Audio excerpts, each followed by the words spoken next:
Spool up and strap in. You're watching Simblitz.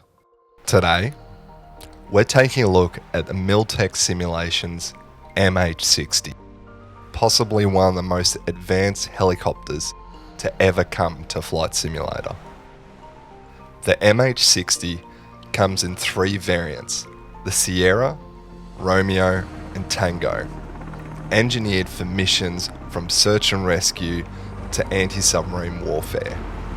By far one of the most versatile helicopters in the airspace. This helicopter is equipped and ready for any mission you can throw at it. So there's plenty to look at and talk about. So let's get right into it.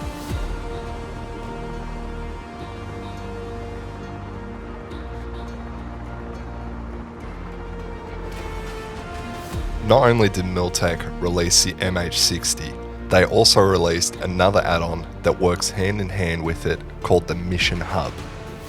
In the Mission Hub, you can try realistic missions that the MH60 does in real life, from firefighting, search and rescue, submarine warfare, and so much more. It also allows for developers to make their own missions, which opens up a huge possibility for community support, meaning you can create just about any mission you want. But with that said, let's take a look at a couple of cinematics of a mission I tried out quickly.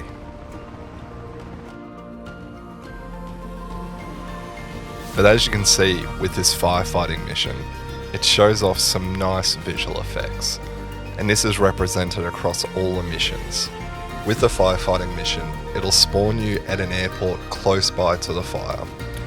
From there, you need to attach the bucket, load it up with water, and then obviously drop it over the fire. It'll take a few goes to put out the fire, so you have to fly back, refill the water, drop it again. But it's so much fun, and it adds a lot more variety into my experience in Flight Simulator. It's not overly complicated, but it's also not exactly easy. Some missions are harder than others, and you'll see that on the Mission Hub. But, most importantly, let's see how this thing actually flies. Now it's important to note, I'm no helicopter pilot. I don't even fly in DCS. I have very limited knowledge on helicopters, so if you want an in-depth review, then I highly suggest you check out one of the many helicopter pilots on YouTube, as they do a great job. However, how does it fare up to the average flight simmer user? So let's take a look. So as you can see, we're at the San Diego Coast Guard base. This is some included scenery that comes with a helicopter, and it's really nice. So I'm just going to slowly pull up on the collective here and increase the throttle, and we'll see how she feels. And just like that, we're slowly lifting up. Now the helicopter so far feels really smooth. It doesn't feel overly heavy, it definitely does have some weight to it. But so far maintaining a slight increase in altitude while kind of hovering is really easy. It doesn't feel overly sensitive, but I also don't have a lot to compare it against. But as an avid flight sim user, it's enjoyable to fly, which I think is the most important part. I don't know how realistic it is. There's certainly some features, especially when you're in auto hover, you can pretty much put the helicopter completely on its side and it won't move. So obviously things like that are not realistic at all, but it feels really nice to fly. It's got some weight to it, but it's not super sensitive. You got to put a bit of movement into the joystick to really get the helicopter to move. Now as you see, I'm really trying to do some sharp turns.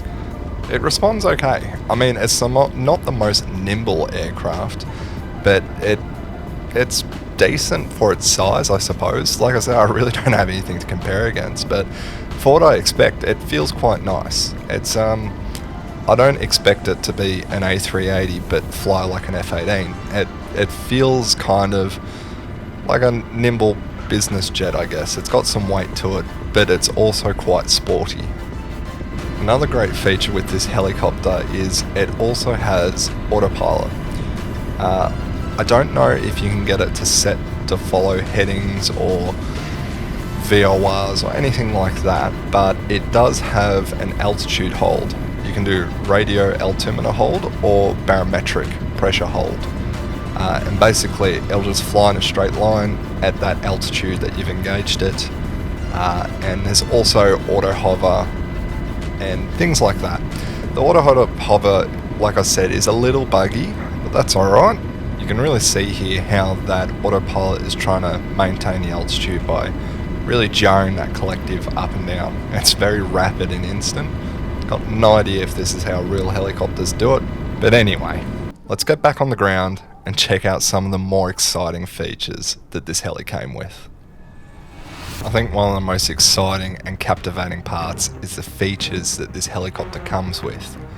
Not only can you drop sonars and carry pallets and all kinds of things like that, but it's a mission critical helicopter.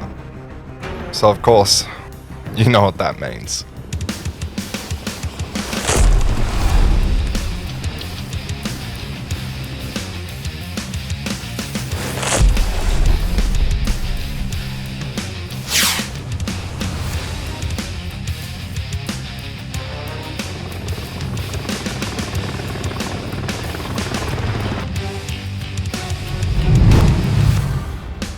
That's right, we have a semi-functional weapon system. Now it's just purely cosmetic and there for play, but it is so much fun. The visual effects are really good considering what we do have in Flight Simulator.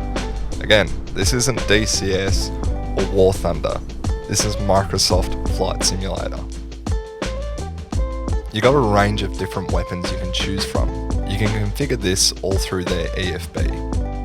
But basically you can load the helicopter up with missiles, machine guns, sonars, torpedoes, flares. There's heaps of options to choose from. And of course, you can see the missile fire off and impact the ground. There's no explosion effect or anything, but it does leave a crater with some nice billowing smoke. And once you've fired off a few missiles and fly away, the billowing smoke going up into the sky looks unreal. Not only do we have a workings weapon system, but there's also an infrared camera or a flare camera at the front. You can zoom in with this, pan, tilt, move it around while you're flying, and it's really cool. Now this is one of the more expensive add-ons out there. To get the helicopter and the mission pack, it's around 80 Australian dollars. So it's definitely a more pricey add-on, but in my opinion, I'd say it's worth it. Not necessarily on a realism sense, but it has so much to offer to the community.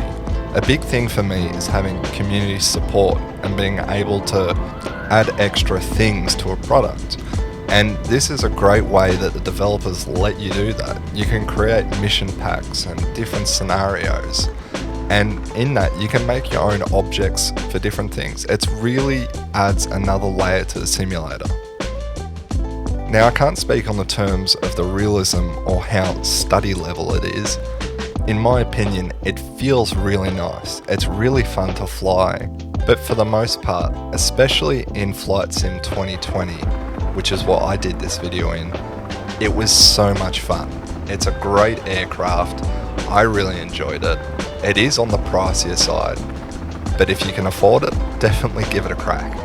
Because as a fixed wing nerd myself, this will definitely make me give helicopters another chance because it is so much fun.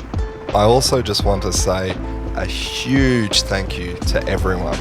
We reached 1,000 subscribers and I could not thank you guys enough. You absolutely smashed it. So genuinely, from the bottom of my heart, thank you guys. I know this video was slightly different to what I normally do. It's a different style, but also I don't really review helicopters, but I hope you guys enjoyed it. Let me know in the comments what you think. Are you gonna check this out? Do you reckon it's worth it? And again, I can't thank you guys enough for all the support. But until next time, I'll catch you then.